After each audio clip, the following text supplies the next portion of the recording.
LCP به ما چی رو ریپورت میده؟ بزرگترین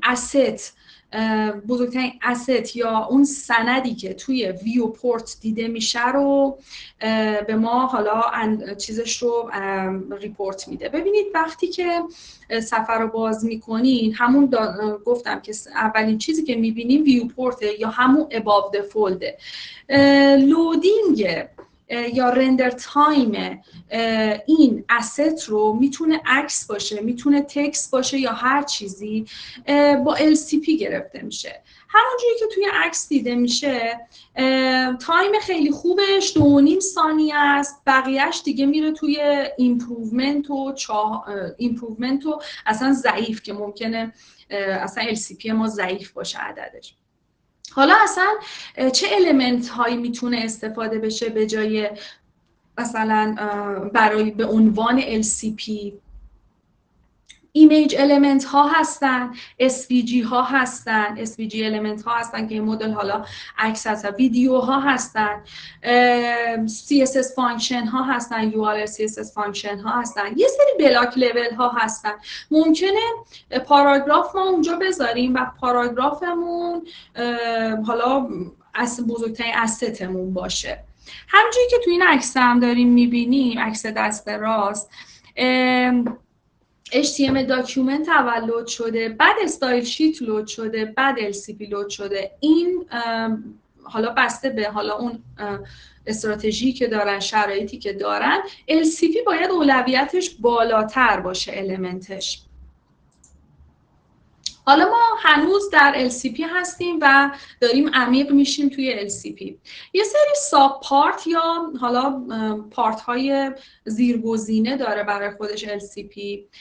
TTFB یکی از گزینه هایی هستش که خب ما همه جا شنیدیم مثلا، ولی جزو فاکتورهای اصلی کورب وایتال نیست، ولی جزو فاکتورها یا متریک های حالا گوگل هستش.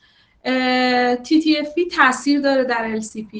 ریسورس لود دیلی، ریسورس لود دیوریشن و element رندر دیلی. تک تک اینها رو ما الان میرسیم و بهش و تمام بیست پرکتیس هاشون میگیم که چجوری بهینه سازی بشه. توی عکسی که اینجا گذاشتم هم تقریبا همون عکس قبلی هستش، ولی اومده بخش بندی شده. تا یه جایی TTFB هست. عکس واضح هستش دوستان؟ من یه لحظه عکس واضح هستش؟ اوکی. امیدوارم که حالا ببینین دیگه، چون ممکنه یکم ریز باشه.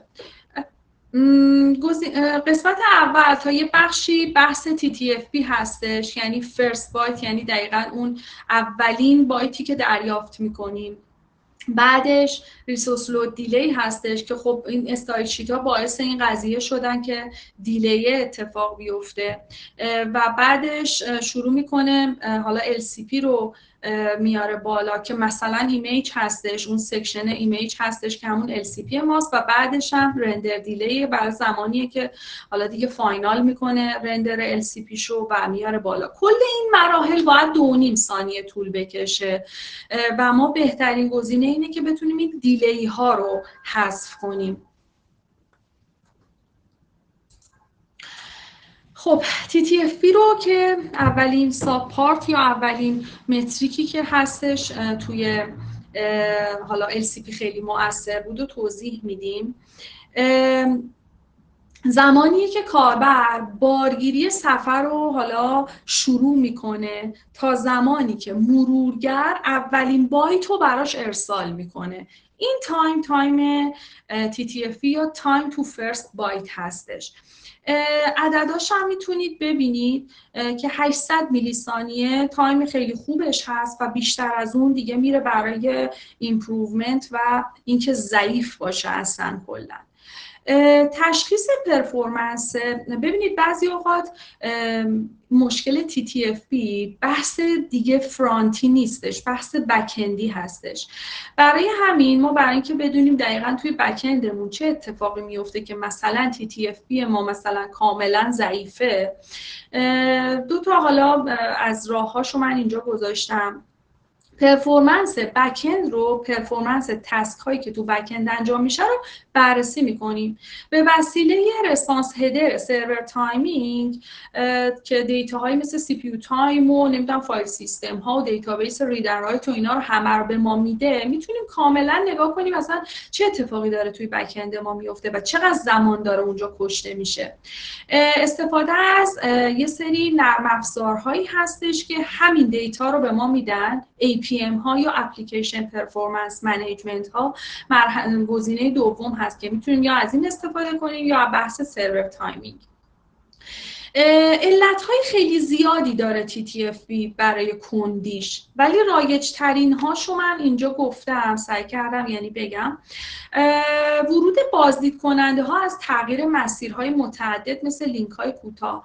تیم مارکتینگ ما مثلا میاد یه سری حالا چیز انجام میده، یه سری تبلیغات انجام میده، بعد از این کوتاه کننده لینک ها استفاده میکنه، حالا نمیدونم بهش برخوردید یا نه، میاد از اینا استفاده میکنه و خب وقتی از اونها کاربر وارد سایت ما میشه، یکی دو تا ریدایرکت میخوره تا اینکه برسه به صفحه اصلی. مورد بعدی استفاده نکردن از بحث CDN و CDN ها هست، سرور ها هستش که ارسال درخواست و مستقیما به سرور اصلی میفرسته. وقتی از اینا استفاده نکنیم یا نسخه کشی که تو اینها هستش استفاده نکنیم، هر دفعه ریکوست ممکنه بره سمت سرور و دوباره پاسخ داده بشه. این باعث چی میشه؟ باعث TTFP بالا میشه. البته بسته به شرایط داره. استفاده از پایگاه داده برای ساخت صفحات. ما نباید از پایگاه دادهمون به طور مستقیم استفاده کنیم از تمام حالا ظرفیت هاش. تمام این مراحلی که من با مستطیل قرمز کشیدم بحث پروسه TTFP هستش، یعنی هرچی ریزتر میشیم کامل درک میکنیم که چقدر باید بهینه‌سازی کوچیکتر و کوچیکتر ریزتر انجام بدیم. این مستطیل قرمز کل پروسه TTFP هستش که شامل چندین فاز میشه. حالا زمانی که ریدایرکت میخوره اول، بعدش اگر سرویس ورکر داشته باشیم DNS لوکاپمون و تمام این مراحل تا TCP و ریکوست تا اینکه به رسپانس برسه. تک به تک این مراحل رو ما مجبوریم که بهینه‌سازی کنیم. حالا اصلا TTFP چجوری اندازه گیری میشه؟ من لب دیتا و فیلد دیتا رو کامل بهتون توضیح دادم. فقط چیزی که اینجا اضافه شده وب وایتال جاوا اسکریپت لایبرری هستش. یک سری کتابخونه هایی هستن که توی جاوا اسکریپت فیلد دیتا هستن. اینا یه سری کتابخونه هستن توی جاوا اسکریپت تمام دیتای حالا TTFP و البته گربه وایتال رو میتونن برای ما اندازه‌گیری کنن و بهمون بدن. عکسی که اینجا سمت چپ گذاشتم فکر کنم سایت خانومی هست که TTFP شون 742 هست. 742 زیر 800 میلی ثانیه ای هستش که اوکی هستش واسه حالا عدد TTFP و ممکنه سبز باشه، ولی خب اگر بخواید دقت کنین TTFP بخشی از LCPه، باید سعی کنیم بهینه‌اش کنیم و کوچیک‌ترش کنیم تا اینکه دیگه LCP مون هم عددش بالا نباشه. حالا اصلا TTFP رو چجوری اپتیمایزش کنیم؟ کیفیت بالای هاست و انتخاب پلتفرم یا حالا زبانی که داریم برای سایتمون می‌نویسیم. استفاده از CDN و سرورها که کاربرهای دور از سرور بتونن خیلی سریعتر به سایت ما دسترسی داشته باشن. استفاده از کش کنترل در HTTP هدر برای بخش‌هایی از صفحه که میتونیم کششون کنیم. ممکنه یه بخشی ما یه صفحه وقتی داریم یه سری بخشاش اصلا تغییر نمیکنه، یه سری بخشاش ممکن تغییر کنه. بهتره که ما کش کنترل رو توی HTTP هدرمون برای اون بخش‌ها تعریف کنیم. ریدایرکت های متوالی نداشته باشیم، همونجوری که من توی چند صفحه قبلا توضیح دادم. ولی ریدایرکت ها به طور کلی چند هستن: سیم اوریجین ریدایرکت ها و کراس اوریجین ریدایرکت ها. سیم اوریجین ها ریدایرکت هایی هستن که تو دسترسی ما هستن، داخل سایت ما هستن و ممکنه که ما بتونیم کامل درستشون کنیم. ولی کراس اوریجین ها خارج از سایت ما هستن، مثل همون کوتاه کننده لینک هایی که دوستان مارکتینگ استفاده میکنن. فقط تنها کاری که میتونیم بکنیم اینه که بهشون یه لینک رو بدیم، بگیم این رو درست بذاریم، مثلا HTTP رو کم نکنید، زیاد کنید فلان، چون چند تا ریدایرکت میشه. ریدایرکت HTTP به HTTPS با HSTS یه هدر سکیوریتی هستش که میتونید از دوستان سرور یا هاستتون بخواید براتون فعال کنن. استفاده از استریم مارکاپ هستش. مثلا استریم مارکاپ چیه؟ توی مرورگرها زمانی که مرورگرها معمولا ثبت میکنن کل دیتایی که از سرور میاد برسه دستشون، رندر کنن به شما نمایش بدن. ولی استریم مارکاپ میاد این کارو میکنه که هر بخشی از صفحه که رندر شد همونو سریع، هر بخشی از صفحه که از سرور اومد همونو سریع پروسس میکنن و به شما نمایش داده میشه. این باعث میشه که یه مقداری حجم TTFP عددش بهینه‌سازی بشه. بیشتر هم میتونیم با SSR و استاتیک رندرینگ این دوتا رو، این استریم مارکاپ رو پیاده سازی کنیم که خب SSR و استاتیک رندرینگ رو من قبلا در مفاهیم توضیح دادم. استفاده از سرویس ورکرها هستن. سرویس ورکرها پروکسی بین مرورگر و سرورن برای کشینگ منابع که تقریبا اسای دست دیولپرها هستن. استفاده از هدر ارلی هینت 101 که باعث، حالا من بگم اصلا این چی هست. ببینید ما گفتیم که یه سری استاتوس کد داریم، سری 200 300 400 500. ما این سری 100 هم داریم که 101ش کارش چیه؟ کد وضعیت HTTP هستش که برای سرعت بخشیدن به تحویل محتوا فعالیت میکنه. این هم استفاده کنیم، خیلی گزینه خوبیه برای اپتیمایز کردن عدد TTFP مون. میرسیم به بحث دومین گزینه LCP، یعنی Resource Load Delay، بخش دوم LCP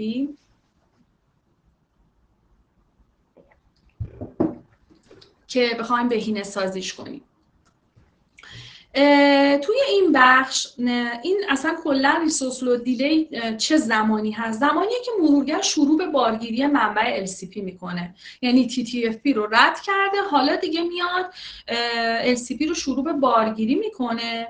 خب حالا منبع LCP همزمان با اولین منبع بارگیری شده شروع به بارگیری میشه. یعنی ما زمانی که میخوایم یه چیزی رو لود کنیم، یعنی زمانی که HTML مون داره لود میشه، باید LCP مونم با یک اولویت بالا لود بشه. حالا میتونه LCP مون هر چیزی باشه. اگه عکس باشه توی تگ ایمیج باید استفاده کنیم و از اتریبیوت های SRC set استفاده کنیم. اگر مثلا بعضی اوقات میان دیزاین میکنن که عکس حالا بالای صفحه بک‌گراندش CSS باشه، اون CSS باید پریلود باشه، یعنی خیلی زودتر باید فراخوانی بشه، نباید اولویت پایین داشته باشه، چون خب LCP مون اصلا لود نمیشه. اگر متن باشه اون فونت هم باید پریلود باشه. ما توی تگ ایمیج اگر عکس باشه LCP مون بهتر از ویژگی فچ پرایوریتی استفاده کنیم که با حالا مقدارها یا ولیوهای های، هایست، مید و لو میتونیم بهینه سازیش کنیم و اولویت بدیم به اون تگ ایمیجمون که LCP هستش.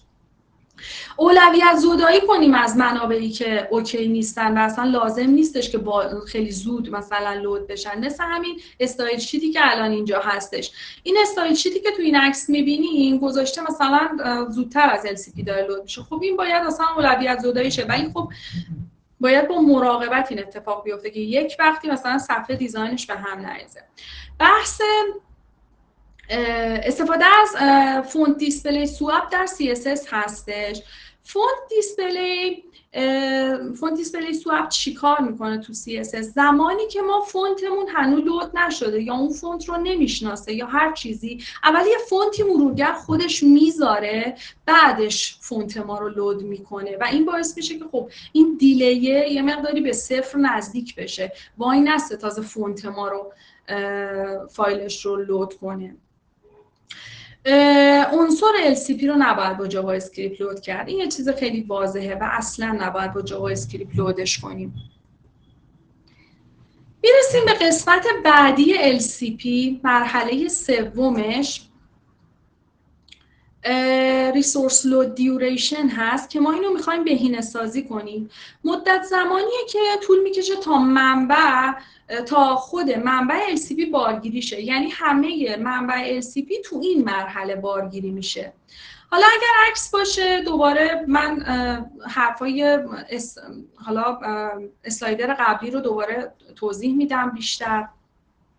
اگر عکس باشه باید اندازه و فرمتش درست باشه، فشرده سازی درستی انجام شده باشه روش. اگر متن باشه باید از فرمت WOFF یا WOFF2 استفاده بشه و فشرده سازی بشه. استفاده از سرور نزدیک یا اینکه از CDN برای حالا لود اون LCP استفاده کنیم که کاهش زمان بارگیری داره و باز هم فچ پرایوریتی بدیم بهش و حتما اولویت بدیم به منبع LCP مون، حتما باید تو اولویت بالا لود بشه. استفاده از کش داشته باشیم. کش وقتی بشه، وقتی خیلی تغییر نکنه منبع LCP مون، کش بشه خیلی سریعتر هم لود میشه. میرسیم به بخش چهارم و بخش فکر کنم بخش آخر بهینه‌سازی LCP. کار این مرحله چیه؟ کار این مرحله رندر کل منبع LCP بلافاصله بعد بارگیری و کامل هندل کنه همه چیشو، بعد دیگه بره برای نمایش. مسدود شدن رندر کل صفحه، مسدود شدن رندر کل صفحه به دلیل بارگیری استایل شیت ها اسکریپت های همزمان در هد نباید اتفاق بیفته. یعنی ما باید حتما استایل شیت ها اسکریپت هایی که مصرف نداریم توی هد یا حالا اولویتشون پایین تره با پریلود با فچ پرایوریتی یا اینکه اصلا جابجاشون کنیم تو حالا تگ های دیگه بذاریمشون، حتما باید این هندل رو انجام بدیم. زمانی که بارگیری منبع LCP اتفاق افتاد ممکنه بعضی اوقات به دام اضافه نشه و منتظر بارگیری کد جاوا اسکریپت باشه. این رو باید هندل کنیم و با همین اولویت دادن ها و با اینکه LCP مون با جاوا اسکریپت لود نشه، تمام این چیزها رو میتونیم هندلشون کنیم. مین ترید رو نباید بذاریم مسدود بشه که خیلی راحت رندر این بخش اتفاق بیفته. ببینید یه بخش مهمی از مرورگر هست که بهش میگن مین ترید. من فکر کنم چند بار مین ترید رو هی اسم بردم، حالا توضیح ندادم، اینجا میگم. به عنوان واحد پردازش مرکزی هستش توی مرورگر. تمام تسک ها توش لاین میشن و اجرا میشن، پس بهتره که مسدود نباشه. بس پرکتیس بعدی توی این مرحله کاهش استایل شیت های مسدود کننده رندر هست که تو بالا توضیح دادم که باید یا درون خطیشون کنیم که جلوی رندر LCP رو نگیرن، یا حالا حذفشون کنیم اگر اضافه هستن کلا، یا اصلا از توی تگ اصلی هد درشون بیاریم. غیر ضروری باشن توی کاوریج حالا اینسپکت میتونیم نگاه کنیم و بهینه سازیشون کنیم. CSS های بزرگ یا JS های بزرگ باید فشرده سازی بشن و بهترین گزینه‌ای که میتونیم برای حالا نسخه‌ای که بپیچیم برای این مرحله از SSR و SSG استفاده کنیم. این دوتا رندر خیلی راحت میکنن این پروسه رو.